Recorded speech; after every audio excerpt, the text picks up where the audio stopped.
Are you trying to boot into Linux with a brand new computer without success? Stay tuned to find out why this is and what you can do to get around this.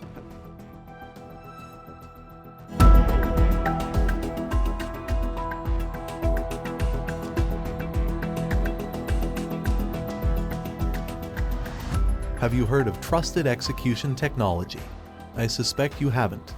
Intel TXT is a hardware-based security feature that uses the Trusted Platform Module standard for secure crypto processors. As a matter of fact, TPM is commonly referred to as a chip, but it is actually a standard that is defined by the Trusted Computing Group Industry Consortium, which develops standards for trusted computing. The so-called TPM chip is a hardware component that conforms to the TPM standard. More precisely, it is a microcontroller that stores and manages cryptographic keys and provides hardware-based security functions, such as secure boot. If you have found this video interesting thus far, please hit the subscribe button, turn on notifications, and give it a like. Now back to trusted execution technology. It was developed by the Intel Corporation for the purpose of providing a secure platform for executing sensitive software by establishing a hardware-based root of trust. The key takeaway is that TXT verifies the integrity of the system's firmware and BIOS during the boot process, and thus validates that the system is in a known good state. Only after this will it allow the system to execute sensitive software. This prevents threat actors and malicious code from tampering with the system during the boot process or during runtime. Intel Trusted Execution Technology by design requires a Trusted Platform Module chip, version 2.0 or 2.1.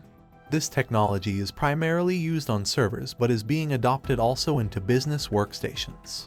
I would presume that you have already tried the common solutions such as removing the USB installation media from the computer, enabling legacy boot, or disabling secure boot from the BIOS or UEFI settings.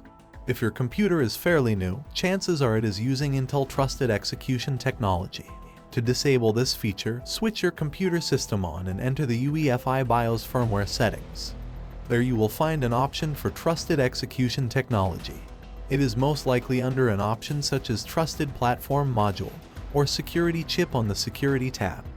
Disable it. After this, the computer should be able to boot into the Linux distribution you have installed.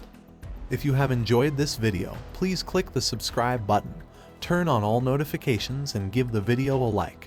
Feel free also to leave feedback in the comments section. Please keep in mind that anytime you disable a security feature, you are exposing your system and increasing the risk of being breached. Lamentably, in situations like these, there may be no other options. You are ultimately responsible for your actions, so weigh the pros and cons carefully, and based on your assessment make the choice that is best for you.